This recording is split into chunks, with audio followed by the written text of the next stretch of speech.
சமீபத்தில் நாம் எல்லோரும் ஒரு செய்தியை பார்த்திருப்போம். PM ஸ்ரீ என்ற பள்ளிக்கூடங்களுக்கு தமிழ்நாடு அரசு கையெழுத்து போட்டு விட்டது அப்படின்னு. தமிழ்நாடு தேசிய கல்விக் கொள்கையை ஏற்றுக்கொண்டு விட்டதா அப்படின்னு பலரும் கூட கொந்தளித்தார்கள். நம்முடைய தோழர்களே கொந்தளித்தார்கள். உண்மையில் அந்த இடத்தில் தேசிய கல்விக் கொள்கையை ஏற்றுக்கொள்கிறேன் என்று தமிழ்நாடு அரசு பிரகடனம் செய்யவில்லை. எழுதியிருக்கக்கூடிய அந்த அறிக்கையில் கொடுக்கப்பட்டிருப்பது என்னவென்றால், மாநில அளவில் ஒரு குழு அமைத்திருக்கிறோம், அந்த குழு முடிவு செய்யும், அதன் அடிப்படையில் நாங்கள் இதில் இணைந்து கொள்வதை முடிவெடுக்க காத்திருக்கிறோம் என்று சொல்லி இருக்கிறார்கள். இதில் தேசிய கல்விக் கொள்கையை ஏற்றுக்கொள்வது என்பது தமிழ்நாட்டினுடைய சரத்தில் இல்லை. ஆனால் PM ஸ்ரீ அப்படின்ற அந்த பள்ளிக்கூடத்தினுடைய திட்டத்தை எடுத்து பார்த்தோம்னா அதனுடைய நோக்கமே தேசிய கல்விக் கொள்கையை அமல்படுத்துவது தான். அப்புறம் எதுக்கு அந்த PM ஸ்ரீ பள்ளிக்கூடம்னு நீங்கள் கேட்கலாம். தேசிய அளவில் எஜுகேஷன் அப்படின்ற அந்த ஒரு செக்டாருக்கு கீழே மாநிலங்களுக்கு வரக்கூடிய வரி, நம்ம ஓவரால் டிஸ்பர்ஸ்மெண்ட் பற்றி பேசுவோம். 41% வரி பகிர்மானம் ஒட்டுமொத்த வரிகளிலிருந்து கொடுக்கப்பட வேண்டும் அப்படின்னு. ஆனால் அதற்கு கீழ் திட்டங்கள் வாயிலாக கல்வித்துறை அப்படின்னா தமிழ்நாட்டு கல்வித்துறைக்கு இந்தாப்பா 1000 கோடி அப்படின்னு கொடுக்க போகிறது கிடையாது. மாறாக தமிழ்நாட்டின் கல்வித்துறை எப்படி ஒன்றிய அரசு நிதியை பெறணும்னா அவன் கொடுக்குற திட்டத்தை செயல்படுத்தினா மட்டும்தான் நிதி பெற முடியும். அப்போ அப்படின்னா வெளிநாட்டுக்காரண்ட காசு வாங்கி கொடுக்குறானா? இல்லையே. உங்கள் அப்பன் வீட்டு காசு, என்ன அப்பன் வீட்டு காசு. நாம் ஹெல்த் அண்ட் எஜுகேஷன் செஸ் என்று ஒவ்வொரு ஆண்டும் ஆயிரக்கணக்கான கோடிகளை கட்டி கொண்டிருக்கிறோம். அந்த கட்டி கொண்டிருக்கும் கோடிகளை எல்லாம் எப்படி பகிர்ந்தளிக்கிறார்கள் என்றால் 3 தான் பிரித்து கொடுக்குறான். ஒன்றிய அரசு மாநிலத்துக்கு 3 திட்டத்தில் தான் பிரித்து கொடுக்குது கல்விக்கு. ஒன்று PM ஸ்ரீ, இன்னொன்று சமர சிக்ஷான்ற பேரில் ஒன்று, இன்னொன்று PM போஷான். போஷான் அப்படின்றது ஊட்டச்சத்து தொடர்பானது. அதில் தேசிய கல்விக் கொள்கையை புகுத்த முடியல. ஆனால் மீதி இருக்கக்கூடிய 2 திட்டங்களை நம்ம எடுத்துக்கணும்னா தேசிய கல்விக் கொள்கையை ஏற்றுக்கொண்டால் மட்டும்தான் நாம் PM ஸ்ரீ ஸ்கூலை பெற முடியும், சமர சிக்ஷான்ற அந்த நிதியை பெற முடியும். அப்போ மாநில அரசினுடைய இறையாண்மை, நம்முடைய கல்வியை தீர்மானிக்கும் அதிகாரத்தை இந்த மாநில அரசாங்கம் வைத்திருக்கிறதே, அதற்குரிய பொருள் என்ன? அர்த்தமற்றதாக மாற்றி விட்டார்கள். LPG சிலிண்டர் இன்னைக்கு ரோட்டில் போய் கேள்வி கேட்டோம்னா மக்கள் எல்லாரும் கொந்தளிக்கிறாங்க. அரசாங்கம் ஏற்றிருச்சுன்னு. எந்த அரசாங்கம் எப்படி ஏற்றுச்சு? அதை கண்ட்ரோல் பண்ணுற வழிமுறை மாநிலத்திட்ட இருக்கா? நீங்கள் எல்லாம் ஓட்டு போட்டு தேர்ந்தெடுக்கிறீங்க. 234 தொகுதிகளில் ஓட்டு போட்டு தேர்ந்தெடுக்கிறீங்க உறுப்பினர்களை. அந்த உறுப்பினர்களால் இதில் ஒரு முடியை கூட கிள்ளி போட முடியாத அளவுக்கு அதிகாரத்தை ஒன்றிய அரசு குவித்து வைத்திருக்கிறது. இந்த குவிப்பை தமிழ்நாடு தனியாக இவ்வளவு காலமும் போராடி கொண்டுதான் இருந்திருக்கிறது. அதனால் நமக்கு கிடைத்த வெற்றி என்ன அப்படின்றத நம்ம யோசித்து பார்க்கணும். இது நிரந்தர தீர்வை நோக்கி நாம் நகர வேண்டும் என்றால் அதற்கு நாம் என்ன வழிமுறைகளை பின்பற்ற வேண்டும்? இது கல்வி என்கின்ற ஒரு புலத்தில் வெள்ள நிவாரணத்தில் நடந்த பிரச்சனைகளை பேசி இருக்கிறோம். மாநில பேரிடர் நிவாரண நிதி, தேசிய பேரிடர் நிவாரண நிதி, இரண்டுக்கும் இருக்கக்கூடிய வேறுபாடு என்ன, ஏன் இன்னும் 1 பைசா கூட கொடுக்கல அப்படின்றத ஏற்கனவே விரிவாக பேசி இருக்கிறோம். நேற்று மோடி அனுப்புறாரு, 4 மணிக்கு தேர்தல் அறிவிச்சிட்டாரு ஆணையர். 5 மணிக்கு எல்லாருக்கும் மெசேஜ் அனுப்புறாரு. காலையிலிருந்து சாயங்காலம் வரைக்கும் மெசேஜ் வருது. எனக்கு 5 மணிக்கு மெசேஜ் வருது. என்னன்னு மெசேஜ் வருது? விக்ஷித் பாரத் சங்கல்ப் அப்படின்ற ஒரு மெசேஜ் நிறைய பேருக்கு வந்திருக்கும். ஒருவேளை நீங்கள் பார்க்கலன்னா உங்கள் வாட்ஸ்அப்பில் விக்ஷித்னு சர்ச் பண்ணி பாருங்கள்.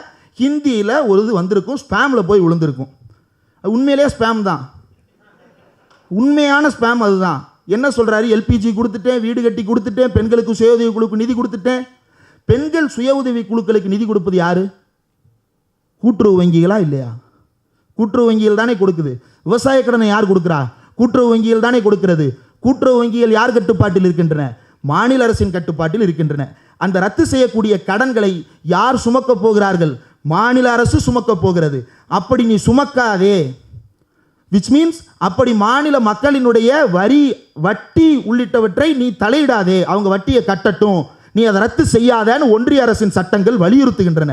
அதை தாண்டி மாநில அரசு மக்களுக்காக அந்த கடனை தள்ளுபடி செய்து சுமையை தன் தலையில் ஏற்றி வைத்திருக்கிறது. அப்ப இது இறையாண்மையோடு தொடர்புடையதா இல்லையா? சட்டமன்றம் முடிவெடுக்கும் அதிகாரம் என்பது இறையாண்மை தொடர்புடையது. அந்த இறையாண்மையை வைத்துத்தான் நான் அங்க எடுத்துட்டேன்னா நீங்க முடிவெடுக்க கூடாதுன்னு சொல்றான். அப்ப இந்த அவையில் உட்கார்ந்து இருக்கிற 234 பேர் யாரு? அவனுக்கு என்ன மரியாதை? 44 பேர், 40 பேர் அங்கே அனுப்பியிருக்கமே. புதுச்சேரியில் இருக்கக்கூடிய ஒரு தமிழரை சேர்த்து 40 பேர் அனுப்பியிருக்கமே. அந்த 40 பேருக்கு என்ன மரியாதை நாடாளுமன்றத்தில்? அப்போ இதனுடைய மதிப்பை எப்படி நாம் உயர்த்தி கொள்ள போகிறோம்? வடக்கு வெர்சஸ் தெற்கு என்பது தொடர்ச்சியாக நாம் பேசிக் கொண்டிருப்பது. ஆனால் அந்த வடக்கு எந்த வடக்கு? நாம் வெர்சஸ் போட்டு எதிரில் நிற்பாட்டி வைத்திருக்கும் வடக்குக்கு எதிராக இன்றைக்கும் வடநாட்டில் இருக்கும் பகுஜன்கள், தலித்துகளும் பிற்படுத்தப்பட்டோரும் ஒருங்கிணைந்து குரல் கொடுத்துக் கொண்டிருக்கிறார்கள். அப்படி குரல் கொடுத்துக் கொண்டிருப்பவர்களில் ஒருவர் தான் நவீன்குமார். வடநாட்டில் இருக்கும் பகுஜன்களுடைய ஒருவருக்கை உதாரணம் தான் நவீன்குமார். அவர் நம்மோடு வந்து பேசிக் கொண்டிருக்கிறார். இந்த பேச்சின் மூலமாக நாம் சாதிக்க விரும்புவது என்ன? வடக்கும் தெற்கும் எந்த இடத்தில் சேர வேண்டும்? இந்தியா கூட்டணின்னு ஒரு கூட்டணியை பற்றி பேசுகிறோமே, அந்த கூட்டணியை ஏன் ஆதரிக்கிறோம்? திமுக என்கின்ற ஒரு கட்சியோ அல்லது தமிழ்நாட்டிலிருந்து ஏதோ ஒரு கட்சியையோ நாம் தேர்ந்தெடுத்து அனுப்பிவிட்டால் அங்கு போய் ஒன்றும் செய்ய முடியாது. ஒரு கூட்டணியை அங்கு உருவாக்க வேண்டும். கூட்டணி தேர்தலில் மட்டுமல்ல, கூட்டணி என்பது ஆட்சி நடத்துவதிலும் வேண்டும் என்பதுதான் நம்முடைய கோரிக்கை. அதன் அடிப்படையில் தான் இந்தியா கூட்டணி என்கின்ற ஒரு கருத்தை வலுப்பெறச் செய்வதற்காக பலரும் இங்கே வேலை செய்து கொண்டிருக்கிறார்கள். ஆமாவா இல்லையா? 40 பேர்னால செய்ய முடியாதுன்றதுனால தான் இந்தியா என்கின்ற ஒட்டு மொத்தத்தையும் நாம் இழுத்து வைத்து கொண்டிருக்க வேண்டிய தேவை ஏற்பட்டிருக்கிறது. அந்த தேவையை நாம் பூர்த்தி செய்ய வேண்டும் என்றால் அரசியல் ரீதியிலான ஒற்றுமையாக மட்டுமல்லாமல் களத்திலும் அந்த ஒற்றுமையை நாம் காண்பித்து ஆக வேண்டும். பேரறிஞர் அண்ணா அழகாக ஒரு விஷயத்தை குறிப்பிட்டிருக்கிறார் தன்னுடைய எல்லோரும் இந்நாட்டு மன்னர் என்கின்ற புத்தகத்தில். இந்த புத்தகத்தில் வந்து அண்ணாவினுடைய கட்டுரை குடியாட்சி கோமான் இணையதளத்தில் இருக்கிறது, எல்லோரும் எடுத்து படிக்கலாம். 10 பக்கம் தான், இங்கிருந்து வீட்டுக்கு நடந்து போகிற தூரத்துக்குள்ளே படிச்சிடலாம். அண்ணா குடியாட்சி முறைக்கு எதிராக மக்களாட்சி முறைக்கு எதிராக பல கருத்துக்களை இதில் சொல்கிறார். மக்களாட்சி முறைக்கு எதிராக கருத்து சொல்கிறாரு. ஆமாம், மக்களாட்சி முறையில் இருக்கக்கூடிய ஓட்டைகளை அவர் கோடு போட்டு காட்டுகிறார். மக்களாட்சி முறையில் இருக்கும் ஓட்டைகளை அவர் எப்போ கோடு போட்டு காட்டுறாரு? பெரியாரோட இருக்கும்போது அல்ல, 1967 எலெக்ஷனுக்கு முன்னாடி கோடு போட்டு காட்டுறாரு. இந்த குடியாட்சி முறையை பின்பற்றித்தான், மக்கள் ஆட்சி முறையை பின்பற்றித்தான் ஹிட்லரும் முசோலினியும் வந்தார்கள். அப்படியானவர்களை நாம் எப்படி ஏற்றுக்கொள்ளப் போகிறோம்? இவனை நாம் நாட்டுக்கு அதிபனாக நமக்கெல்லாம் தலைவனாக ஏற்றுக்கொள்ள வேண்டுமாமே? ஏன் நாட்டவரின் மதிப்பை பெறத்தக்க செயல் யாது இவன் செய்தனன்? பிறந்தானே, அது தவிர இவன் செய்தது என்ன? நாட்டுக்காக என்ன பாடுபட்டான்? இது மன்னரை நோக்கி பிரெஞ்சு புரட்சி கேட்டதாக அண்ணா குறிப்பிட்டிருக்கக்கூடிய வரிகள். இந்த வரிகளை இன்றைக்கு யாருக்கு பொருத்தி பார்க்க முடிகிறது? சொல்லும் போதே உங்கள் மனசில் பல சித்திரங்கள் தோன்றுகிறதே. ஏன்? இந்த குடியாட்சி முறையை பின்பற்றி நம்மை நாமே வதைத்து கொண்டிருக்கக்கூடிய கொடுமைக்கு நம்மளை ஆட்படுத்தி இருக்கிறார்கள். என்ன செய்திருக்கிறார்கள்? சமீபத்தில் ஒரு பிரச்சனை, பீகாரில் இருக்கக்கூடிய தொழிலாளர்களை தமிழ்நாடு அடித்து விரட்டி விட்டது. அதனால் இந்தியாவிலிருந்தே தமிழ்நாடு வந்து வேறு ஒன்றாக சிந்தித்து கொண்டிருக்கிறதுன்னு பேசினான். ஒன்று. ரெண்டாவது, நேற்று அம்மையார் நிர்மலா சீதாராமன் அவர்கள், அவர் எந்த பிரஸ் மீட்டு கொடுத்தாலும் பொய்யை தவிர வேறு எதையுமே சொல்ல முடியவில்லை. நான் உறுதியாக சொல்கிறேன், அவர் சொல்வது பச்சை பொய். மழை வெள்ளத்தை ஸ்டேட் டிசாஸ்டர் அறிவிக்க சொன்னார். அப்படிலாம் முடியாது, அது அவர் வச்சிருக்கிற பேப்பர்லேயே தெளிவாக எழுதியிருக்கு. ஆனாலும் பொய் சொல்லுவார், ஸ்டேட் டிசாஸ்டரை அறிவிச்சுக்கங்கன்னு. நேற்று என்ன பொய் சொல்லியிருக்கிறாரு? கோயிலை இடிக்க சொல்கிறவங்களுக்கு உங்கள் ஓட்டா? தமிழ்நாட்டில் யாராவது கோயிலை இடிக்கணும்னு சொன்னானா? எந்த கட்சியாவது சொன்னதா? எந்த இயக்கமாவது சொன்னதா? திக சொன்னதா? அல்லது திராவிடர் கழகமோ திராவிட முன்னேற்ற கழகமோ அதிமுகவோ அல்லது வேறு எந்த எம்எல்ஏ இயக்கமாவது கோயிலை இடிக்க வேண்டும் என்று சொன்னார்களா? இல்லை. ஆனால் அவன் கோயிலை இடிக்கணும்ன்ற அர்த்தத்தில் எதை எடுத்துக்கிறான்னா, நம்ம கோயிலுக்குள்ள அர்ச்சகராக உள்ளே போகிறோம் இல்லையா, அதையே அவன் இடிக்கிறதா எடுத்துக்கிறான். அவன் இடத்தில் நம்முடைய கால்தடம் பதிவதையே அவன் இடிப்புக்கு சமமாக கருதி கொண்டிருக்கிறான் என்பதை தவிர நிர்மலா சீதாராமன் வார்த்தைகள் வேறு என்ன உணர்த்துகின்றன? இதன் மூலமாக அவன் என்ன சொல்ல வருகிறான்? மோடி வந்து பேசிட்டு போனார், போன வாரம் பேசிட்டு போனார். ராமர் கோயிலுக்கு எதிராக திமுக வெளிநடப்பு செய்தது. இவர்கள் இந்து விரோதிகளாக இருக்கிறார்கள். இந்து விரோதி என்பதை அவர்கள் திமுகவுக்கு அல்ல, திமுகவுக்கு வாக்களித்த அத்தனை தமிழர்களையும் நோக்கித்தான் சொல்லுகிறார்கள். ரோட்டில் போகக்கூடிய பாஜகக்காரன் அது என்னவா மாற்றி பேசுகிறான்? நீங்கள்லாம் கோயிலை இடிக்கிற கட்சி தானேன்னு பேசுகிறான். ஒரு ஆதாரம் இருக்கிறதா? இல்லையே. ஆனாலும் தொடர்ந்து பொய் செய்திகளை கட்டமைத்து இந்தியாவின் குடியாட்சி முறைக்கும் இந்தியாவின் இறையாண்மைக்கும் திமுக எதிராக இருப்பது போன்ற ஒரு தோற்றத்தை, தமிழர்களே எதிராக இருப்பது போன்ற ஒரு தோற்றத்தை தொடர்ந்து உருவாக்கி கொண்டே இருக்கிறார்கள். நாம் இந்த இடத்தில் விழித்து கொண்டு செயல்பட வேண்டியது என்னவென்றால், இந்த பிஜேபி, இந்த சங் பரிவார் எந்த காலத்திலும் நம்மை அரசியல் ரீதியாக வடக்கில் இருப்பவர்களோடு ஒன்று சேர விடாது. பார்லிமெண்டரி டெமோக்ரஸி அப்படிப்பட்ட சூட்சமங்களையும் உள்ளே வைத்திருக்கிறது. ஆனால் வடக்கில் இருக்கக்கூடிய மக்களோடு நமக்கு ஏற்படக்கூடிய இணக்கம் எப்படியானதாக இருக்க வேண்டும்? பனியாக்களை விரட்டுவதில் நாம் ஒன்று சேர வேண்டுமா இல்லையா? ஆமாவா இல்லையா? ஆமாவா இல்லையா? பனியாக்களை விரட்டுவதற்கு தமிழ்நாடு தனியாக போராடினால் விரட்டிவிட முடியுமா? அதானியை விரட்டுவதற்கு தமிழ்நாடு தனியாக போராடினால் விரட்டிவிட முடியுமா? அதானியை விரட்டுவதற்கு, அம்பானியை விரட்டுவதற்கு நாம் தனியாக போராடினால் செய்துவிட முடியுமா? ஹார்பராக கொள்ளையடிச்சிட்டு இருக்கானே, அதில் பாதிக்கப்படுவது தமிழர்கள் என்று நாம் பார்க்கிறோம். இந்தியாவில் இருக்கக்கூடிய அத்தனை தொழிலாளர்களும் அதில் பாதிக்கப்பட்டு கொண்டே இருக்கிறார்கள் என்பதை நாம் இப்போது பேசாவிட்டால் எப்போதும் நமக்குள் ஒற்றுமை ஏற்படாது. அந்த ஒற்றுமையின்மை என்கின்ற நிலையைத்தான் அவர்கள் விரும்பிக் கொண்டே இருக்கிறார்கள். பிஜேபி அதைத்தான் நம் மத்தியில் பேசிக்கொண்டே இருக்கிறது. இப்போது பேசிக்கொண்டிருக்கக்கூடிய நம்முடைய இந்த காலகட்டம் என்பது மிகவும் கொடூரமான காலகட்டமாக மாறி இருக்கிறது. அறத்தின் பக்கம் நாம் நிற்போம். அவனுடைய மதிப்பீடு நம்மளை பற்றி என்ன தெரியுமா? இவன் 6 மணிக்கு மேலே சண்டை போட வர மாட்டான், சங்கு ஊதிட்டா சண்டையை நிறுத்திடுவான், முதுகில் குத்த மாட்டான், தவறான வழிகளில் போரில் ஈடுபட மாட்டான். நம்மளை பற்றி எல்லாமே அவனுக்கு நல்லாவே தெரியும். அப்போ நம்ம என்ன செய்ய போகிறோம்? மக்கள் மத்தியில் போய் பிரச்சாரம் செய்ய வேண்டும் என்பதை தவிர இதில் நமக்கு என்ன பாடம் கிடைக்கிறது? தேர்தலில் பாசிசத்தை வீழ்த்திட முடியுமா கேள்வி கேட்குறாங்க. சிலர் தேர்தல் புறக்கணிப்புன்னு கூட சஜஸ்ட் பண்ணுறாங்க. காலங்காலமாக தேர்தல் புறக்கணித்தவர்கள் எல்லாம் இப்போது தேர்தலில் போட்டியிட வேண்டும், தேர்தலில் நாம் ஆதரவு தெரிவிக்க வேண்டும் என்று மாறி இருக்கின்ற சூழ்நிலையில் ஒரு சிலர் திடீரென்று தேர்தலையே புறக்கணிக்க வேண்டும் அப்படின்லாம் சஜஸ்ட் பண்ண ஆரம்பிச்சிருக்கிறாங்க. இந்த தேர்தல் என்பது பாசிசத்தை ஒழிப்பதற்கான வழியா என்றால் ஆம், பாசிசம் அதிகாரத்தை அடைவதை தடுப்பதற்கு தேர்தலில் நாம் அவர்களை தடுத்து நிறுத்தியாக வேண்டும் என்பது ஒரு வழி. அதே நேரத்தில் சமூகத்தில் ஏற்படுத்த வேண்டிய மாற்றங்களை நாம் தொடர்ச்சியாக பேசிக்கொண்டே இருக்க வேண்டும் என்பது இன்னொரு வழி. 2 வழியையும் நாம் தொடர்ச்சியாக செய்திராவிட்டால் அந்த இடத்தில் பிஜேபி கோட்டை கட்டி விடுகிறது. பிஜேபி இப்போது தமிழ்நாட்டிற்குள் புகுந்திருக்கக்கூடிய நிலைமை அல்லது இந்தியாவிற்குள் புகுந்திருக்கக்கூடிய நிலைமை என்னவென்றால், வடக்குக்கும் தெற்குக்கும் இருக்கக்கூடிய வித்தியாசம் என்று அவர்கள் பேசிக்கொண்டிருப்பது எதை என்றால் ஒரே ஒரு அண்டர்லைனிங் ஃபேக்டர் தான். மக்கள் மத்தியில் ஜனநாயகத்தை பயிற்சியாக நாம் கொண்டு போய் சேர்க்காமல் விடுபட்ட அந்த இடைப்பட்ட காலத்தில் தான் ஒரு நாடு ஒரு தேசம் ஒரு ஒற்றைத்துவத்தை நோக்கி இந்தியாவை நகர்த்தி கொண்டிருக்கும் விதை மக்கள் மத்தியில் போடப்பட்டிருக்கிறது. அந்த இடம், அந்த வேக்கம், அந்த வெளி களையப்பட வேண்டும், அந்த இடைவெளி நிரப்பப்பட வேண்டும். அந்த இடைவெளி எப்படிப்பட்டதால் நிரப்பப்பட வேண்டும் என்பதை நாம் இப்போது தொடர்ச்சியாக பேச வேண்டிய நிர்பந்தத்திற்கு ஆளாகி இருக்கிறோம். 80 versus 20 பேசலாம். இந்தியாவில் இருக்கக்கூடிய 20 கோடி முஸ்லிம்களுக்கு எதிரானவர்கள் நாங்கள், அவர்களுக்கு எதிரான தேர்தல் இது என்று பிரகடனம் செய்கிறார்கள். அமைச்சர் பதவியை கையில் வைத்துக் கொண்டு இதனை வெளிப்படையாக பேசிக் கொண்டிருக்கிறார்கள். இந்தியாவினுடைய தலித்துகளுக்கு எதிராக இவர்கள் செய்து கொண்டிருக்கிறார்கள். அப்படியே எடுத்து பாருங்க, இந்தியா முழுவதும் தலித்துகளுக்கு நடந்த கொடுமைகளை எடுத்து பாருங்க, இந்தியா முழுவதும் பெண்களுக்கு நடந்த கொடுமைகளை எடுத்து பாருங்கள், இந்தியா முழுவதும் இருக்கக்கூடிய விளிம்பு நிலை மக்களுக்கு ஏற்படுத்தப்பட்ட கொடுமைகளை எல்லாம் எடுத்து பாருங்கள். இந்த கொடுமைகள் எல்லாம் எதனால் நிகழ்ந்தது? இந்த கொடுமைகளை எல்லாம் தொடர்ந்து நான் நிகழ்த்தப் போகிறேன் என்பதையே பிரகடனமாக வைத்து மக்கள் மன்றத்தில் இன்றைக்கு வந்து நின்று கொண்டிருக்கிறார்கள் கூச்சமற்றவர்களாக. அவனுடைய கருத்தை பேசுவதற்கு அவன் கூச்சப்படுவதே இல்லை. ஆனால் நாம் ஒரு வார்த்தை அதிகமாக போடுவதற்கு ஐயோ என்னுடைய தோல் ரொம்ப சென்சிட்டிவாக இருக்குது, இதை நான் எப்படி சொல்கிறது அப்படின்னு பயப்படுறோம். நம்முடைய தோல் தடிக்காதவரை, பாசிசத்தை எதிர்ப்பதற்கு தமிழர்களுடைய தோல் தடிக்காதவரை, இந்தியர்களுடைய தோல் தடிக்காதவரை இந்தியாவுக்கு விடிவு கிடையாது. பாசிசத்தை எதிர்க்க வேண்டும் என்றால் முதலில் நாம் விட்டொழிக்க வேண்டியது நம்முடைய கூச்சத்தை, உண்மையை பேசுவதற்கு இருக்கக்கூடிய கூச்சத்தை. ஒரு சங்கி ரோட்டில் போகும் போக்கில் பொய்யை சொல்லிவிட்டு போகிறான். அவனிடம் உண்மையை சொல்லுவதற்கு கூச்சப்பட்டு நாம் வாயை மூடிக்கொண்டு போவதால் என்ன சாதித்து கிழிக்கப் போகிறோம்? அப்படியான பொய் செய்திகள் இன்றைக்கும் வாட்ஸ்அப்பில் உலாவிக் கொண்டிருக்கின்றன. பிள்ளைகளை வைத்திருக்கக்கூடிய பெற்றோர்கள் ஆசிரியர்களுடைய குழுக்களை ஓபன் பண்ணி பாருங்க. அந்த குழுக்களில் பிள்ளை குட்டி கடத்தல்காரர்கள் அதிகரித்து விட்டார்கள் பொய் செய்தி பரப்புறான்.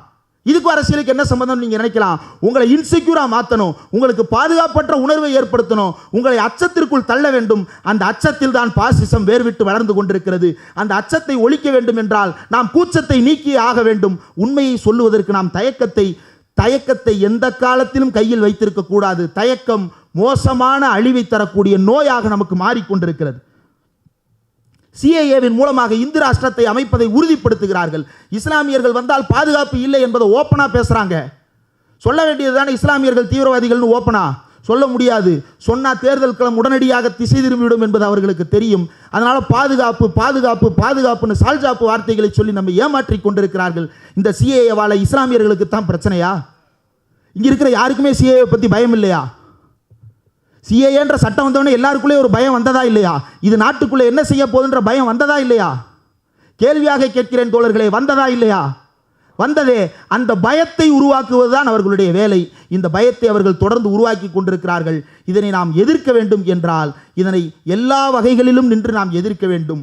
எந்த இடங்களிலெல்லாம் நமக்கு எதிரான சதிகள் நிகழ்ந்து கொண்டிருக்கிறதோ அந்த இடங்களிலெல்லாம் நாம் ஒன்றுபட்டு நின்று நம்முடைய ஜனநாயக குடியரசை காப்பாற்ற வேண்டும். இந்த ஜனநாயக குடியரசை காப்பாற்ற வேண்டும் என்றால் செய்தாக வேண்டும். வடக்கில் இருக்கும் பார்வை என்ன, தெற்கில் இருக்கும் பார்வை என்ன என்பதை உரையாடலோடு நிறுத்தி கொள்ளாமல் அதனை தொடர்ந்து பயிற்சியாக மாற்ற வேண்டும். வடக்குக்கும் தெற்குக்கும் இருக்கக்கூடிய ஒற்றுமைகள் என்று பேசுவதனாலேயே இங்கு தீங்கு வந்துவிடும் என்று நினைக்க தேவையில்லை. வடக்கும் தெற்கும் ஒன்றாக நிற்க வேண்டிய காலகட்டம் இந்த காலகட்டமாக மாறியிருக்கிறது.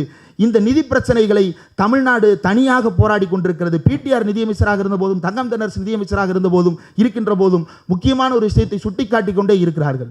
ஜிஎஸ்டி குழு கூட்டத்தில் நாம் ஒரு விஷயத்தின் மீது, ஒரு பொருளின் மீது ஜிஎஸ்டி விதிக்கப்படுவதை எதிர்க்கிறோம். ஆனால் வேற ஒரு மாநிலம், அந்த மாநிலத்தில் அந்த பொருளே கிடையாது, ஆனால் அந்த மாநிலம் அந்த பொருளின் மீது ஜிஎஸ்டி போடுவதை ஆதரிக்கிறது. ஏன் ஆதரிக்குது? தமிழ்நாட்டில் அந்த பொருளின் மீது ஜிஎஸ்டி போடுவதால் ஒன்றியத்துக்கு வந்து சேரக்கூடிய நிதி ஆதாரங்கள் அதிகமாகும். ஒரு பொருள் மீது 1 பைசா அதிகமாக போட்டாலும் ஒன்றியத்துக்கு வந்து குவியும் கோடிகள். அந்த கோடிகள் யாருக்கு பிரித்து கொடுக்கப்படுகிறது? தமிழ்நாட்டுக்கு கொடுக்கப்படுகிறதா? இல்லை. அதனால் மற்ற மாநிலங்கள் அதை ஆதரித்துக் கொண்டிருக்கிறார்கள். அப்போ இதனை ஜிஎஸ்டி கவுன்சில் கூட்டத்தில் நம்மால் பேச முடியாது. ஜிஎஸ்டி கவுன்சில் கூட்டத்தில் நமக்கு ஒற்றுமை வேண்டும் என்றால் ஜிஎஸ்டி கவுன்சில் கூட்டத்துக்கு வெளியில் அரசியல் அரங்கில் நமக்குள் ஒற்றுமை தேவைப்படுகிறது.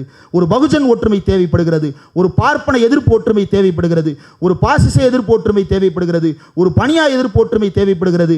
இந்த பார்வையை நாம் கூர்தீட்டி கொண்டாலே ஒழிய இந்த ஜனநாயக குடியரசை நாம் காப்பாற்ற முடியாது. திட்டம் திட்டமாக எதிர்த்து கொண்டிருப்பதால் நாம் அனைவரும் ஒவ்வொரு முறையும் தனித்தனியாக போராடி கொண்டிருக்கிறோம். ஆனால் அவன் திட்டம் திட்டமாக நம்மை எதிர்க்க வைத்துவிட்டு, நம்மை துண்டாடி விட்டு திட்டம் திட்டமாக நம்மளை எதிர்க்க வைக்கிறது காரணம் என்ன? நீங்கள் சமீபத்தில் வந்த எல்லா செய்திகளையும் எடுத்து பாருங்க. State versus union, state versus union, state versus union, எல்லா செய்திகளையும் 2 நமக்கு கொடுத்துக்கிட்டே இருப்பான். மாநில அரசு மழை வெள்ளத்துக்கு நிவாரணம் கேட்டது, அங்கே என்ன நடந்தது? மழை வெள்ளத்தில் மாநில அரசு ஒன்றிய அரசு எதிர்க்கிறது, நிதி கொடுக்கவில்லை. கேஸ் சிலிண்டர் மாநில அரசு ஒன்றிய அரசை எதிர்க்கிறது. அடுத்து வேற ஒரு விஷயம், எக்ஸ்ன்ற விஷயம், அதில் மாநில அரசு ஒன்றிய அரசு எதிர்க்கிறது. சிஏஏ மாநில அரசு ஒன்றிய அரசை எதிர்க்கிறது. ராமர் கோயில் மாநில அரசு ஒன்றிய அரசு எதிர்க்கிறது. மக்களுக்கு அயற்சியை ஏற்படுத்தும். மக்களுக்கு அது அயற்சியை ஏற்படுத்தும். அந்த அயற்சியால் என்னப்பா இவன் எப்போ பார்த்தாலும் இதே பேசிட்டு இருக்கான் என்று மக்களை இந்த அரசியலில் இருந்து வெளியேற்றிவிட துடித்து கொண்டிருக்கிறார்கள். அப்படி வெளியேற்றுவதற்கு நாம் அனுமதிக்க கூடாது. ஏற்கனவே மாணவர்கள் பல பேரை வெளியில் நிறுத்திவிட்டதாக இந்து ராஷ்டிரத்தை அமைக்க துடிப்பவர்கள் தொடர்ந்து கொக்கரித்து கொண்டிருக்கிறார்கள். அவர்களிடம் நாம் இதை பேச வேண்டிய தேவை இருக்கிறது. இதை தமிழ்நாடு மட்டுமல்ல, இந்தியா முழுவதற்கும் நாம் பேசியாக வேண்டும். இந்த நாடாளுமன்றத்தில் நமக்கு தேவையானவற்றை நாம் சாதித்து கொள்ள வேண்டும் என்றால் தமிழர்களுடைய சுயநலத்துக்காகவாவது வடக்கில் இருக்கக்கூடிய அரசியல் கட்சிகளோடும் வடக்கில் இருக்கக்கூடிய மக்களோடும் நம்முடைய பிரச்சனைகளை பேசி நமக்கிடையே தீர்மானத்தை உருவாக்கி கொண்டு நமக்கிடையே பிரச்சனைகளை தீர்க்கும் வழிகளை கண்டடைந்தாலே ஒழிய இந்த ஒன்றியத்திற்குள் நாம் எந்த காலத்திலும் விடிவு காலத்தை தேடவே முடியாது. 40 பேரை வைத்துக்கொண்டு 503 பேரை எந்த காலத்திலும் எதிர்த்து விட முடியாது. ஆனால் இந்த 40 பேருக்கு ஆதரவாக 280 பேர் நமக்கு பக்கத்தில் நிற்க வேண்டும் என்றால் அரசியல் அரங்கிலும் மக்கள் மன்றத்திலும் அவர்களுக்கு நாம் தோளோடு தோள் நிற்க வேண்டும். அவர்கள் நமக்கு தோளோடு தோள் நிற்க வேண்டும். அப்படி தோளோடு தோள் நிற்காமல் நாம் எந்த காலத்திலும் பாசிசத்தை வீழ்த்தி விடவே முடியாது. நம்மை பற்றிய உண்மையான புரிதலை அவர்கள் பெற்றாக வேண்டும். அதைத்தான் அண்ணா சொல்லுகிறார். நீங்கள் எல்லோரும் நினைத்துக் கொண்டிருக்கிறீர்கள் இப்போது உங்களுக்கு பெரும்பான்மை இருக்கிறது, அந்த பெரும்பான்மையை வைத்து அண்ணாதுரை என்னும் சிறுபான்மையை வீழ்த்தி விட்டேன் என்று. ஆனால் நீங்கள் எனக்கு வேறு ஒரு விஷயத்தை எளிமையாக மாற்றிவிட்டீர்கள். It is also easier for me to go back to my people and say, well, I fought for you singly and all alone, and yet the bill was passed. What shall I do? And my people naturally will say, all right, let us resist it. Therefore, you are creating an atmosphere of lawlessness and you are making the people to break the laws என்று சொன்னார். மக்கள் சட்டத்தை உடைப்பதற்கு வழிவகுப்பது உங்களுடைய நாடாளுமன்றம் தான். இந்த நாடாளுமன்றத்தில் உங்களுடைய பெரும்பான்மையை வைத்துக் கொண்டு அண்ணாதுரை என்னும் சிறுபான்மையை, திமுக என்னும் சிறுபான்மையை, தமிழன் என்னும் சிறுபான்மையை வீழ்த்தி விட்டதாக நீங்கள் நினைத்துக் கொண்டிருக்கிறீர்கள். இன்னொரு பக்கம் எனக்கு வேறு ஒரு வேலை எளிதாகி இருக்கிறது. அண்ணாதுரை ஒற்றையாளாக நின்று போராடினான். தமிழன் ஒருவன் நாடாளுமன்றத்தில் ஒற்றையாளாக நின்று போராடினான். அந்த போராட்டத்துக்கு தீர்வு கேட்டான். கொடுக்க மறுத்தது நாடாளுமன்றம். என்ன செய்வது என்று நான் மக்களை கேட்கப் போகிறேன். மக்கள் இயல்பாக சொல்லுவார்கள், நாம் போராடுவோம், இதனை எதிர்த்து நிற்போம் என்று. அந்த போராட்டத்தையும் எதிர்த்து நிற்க வேண்டிய துணிவையும் நாம் பெற்றிட வேண்டிய காலகட்டம் வந்திருக்கிறது. வந்திருக்கக்கூடிய இந்த காலகட்டத்தை விட்டுவிட்டு நாம் நீண்ட காலமாக தமிழ்நாட்டுக்கு உள்ளே மட்டும் பேசிக்கொண்டே இருந்த விஷயத்தை இந்தியா முழுவதும் கொண்டு சேர்க்க வேண்டிய காலகட்டத்தை உணர்ந்து கொண்டு நாம் தொடர்ந்து பயணிப்போம். நாம் வெற்றியடைய வேண்டும் என்பது நம்முடைய சுயநலத்திற்காகவாவது அவர்களோடு ஒன்று நிற்க வேண்டும். அவர்களுடைய பிரச்சனைகளை நாமும், நம்முடைய பிரச்சனைகளை அவர்களும் புரிந்து கொண்டாலே ஒழிய இந்த சிக்கல்களை, இந்த இடியாப்ப சிக்கலை தீர்க்கவே முடியாமல் போகும். அப்படி தீர்க்க முடியாத நிலையை நோக்கித்தான் நம்மை நகர்த்தி கொண்டிருக்கிறார்கள். இந்த அடிமை முறையை நாம் ஒழிக்க வேண்டும். நிறைவாக ஒரே ஒரு விஷயம், முடிப்பதற்கான நேரம் வந்துவிட்டது. நாடாளுமன்றத்தில் ஒரே ஒரு விஷயம் இங்கே இருக்கிற எல்லாருக்கும் தெரியும், ஆனால் பார்த்துட்டு இருக்கிறவங்களுக்கு இது தெரியுமான்னு தெரியல. நாடாளுமன்றத்துக்கு நாம் ஒரு விஷயத்துக்கு ஒப்புதல் கொடுத்துட்டோம்னா அது அடிமை சாசனத்துக்கு சமம். நீ போட்ட கையெழுத்தை திரும்ப பெறவே முடியாது. ஒன்றும் இல்லை, நாடாளுமன்றத்தில் ஓட்டெடுப்பு நடக்குது. நம்ம போட்ட கையெழுத்தை மட்டும் இல்லைங்க, நம்ம போடாத கையெழுத்துக்கும் நாம் அனுபவித்துக் கொண்டிருக்கிறோம். நாடாளுமன்றத்தில் நிறைவேற்றப்படுகின்ற எல்லா சட்டங்களுக்கும் தமிழ்நாட்டினுடைய உறுப்பினர்கள் ஒப்புதல் தந்திருக்கிறார்களா? இல்லை. ஆனால் சட்டம் திணிக்கப்படுகிறது. இது ஒடுக்குமுறை இல்லையா? இது அடிமை முறை இல்லையா? நீ எனக்கு கீழ்ப்பட்டவன், அதனால் நீ இதை ஏற்றுக்கொள்ள வேண்டும் என்கின்ற அடிமைத்தனத்தை நமக்கு புகுத்தி கொண்டே இருக்கிறார்கள். இதனை நாம் எதிர்க்க வேண்டும் என்றால் அரசியல் அரங்கத்தில் மட்டுமல்ல, மக்கள் அரங்கத்திலும் இதனை பிரச்சாரம் செய்ய வேண்டும், இதனை பேசிக்கொண்டே இருக்க வேண்டும் என்பதுதான் இன்றைக்கு அண்ணாவும் பெரியாரும் இருந்தால் சொல்லி இருப்பார்கள். அம்பேத்கர் இருந்தார் சொல்லி இருப்பார். அம்பேத்கர் அரசியலமைப்பு சட்டத்தை கொளுத்துவேன் என்று சொன்னார். எதற்காக கொளுத்துவேன் என்று சொன்னார்? அவர் சிறுபான்மையினரை பாதுகாப்பதற்காக, மொழி சிறுபான்மையினரை பாதுகாப்பதற்காக, இன சிறுபான்மையை பாதுகாப்பதற்காக, மத சிறுபான்மையை பாதுகாப்பதற்காக, இந்தியாவில் இருக்கக்கூடிய எல்லா சிறுபான்மையையும் பாதுகாப்பதற்காக இந்த அரசியல் சட்டம் எனக்கு எதிரானதாக நிற்கும் என்றால் இதனை நான் எழுதினேன் என்று பாராமல் நான் கொளுத்தியே தீர்வேன் என்று பேசினார். அப்படியான ஒரு நெருக்கடியை அன்றைக்கு அம்பேத்கருக்கு ஏற்படுத்தினார்கள். அப்படியான ஒரு அரசியல் நெருக்கடியை இன்றைக்கு மக்கள் மத்தியில் ஏற்படுத்தி கொண்டிருக்கிறார்கள். மக்களிடம் செல், மக்களிடம் பேசு, மக்களை பயிற்றுவி என்று சொன்னார் பேரறிஞர் அண்ணா. அந்த மக்கள் என்கின்ற குழாத்துக்குள் நாம் இந்தியா முழுவதும் இருக்கக்கூடிய மக்களை ஒன்றடக்கி அவர்களிடம் பேசாவிட்டால் நாம் நாடாளுமன்றத்துக்கு ஒப்புதல் அளிக்காமல் கொடுத்து கொண்டிருக்கின்ற அத்தனை ஒப்புதலையும் நாம் திரும்ப பெறவே முடியாது. நாம் நீட் தேர்வுக்கு நாடாளுமன்றத்தில் ஒப்புதல் அளிக்கவே இல்லை. ஆனால் நம் மீது சட்டத்தின் ரீதியாக திணிக்கப்பட்டது. மாநில அரசின் சட்ட இறையாண்மை எங்கே போனது? மக்களினுடைய அரசியல் இறையாண்மை எங்கே போனது? இது எங்கே போனது என்கின்ற கேள்வியை மக்களை தேட வைக்க வேண்டும். அந்த தேடுதலுக்கான பதிலை மக்கள் விரைவில் கண்டறிவார்கள் என்கின்ற நம்பிக்கையோடு இந்த உரையை நிறைவு செய்கிறேன். நன்றி.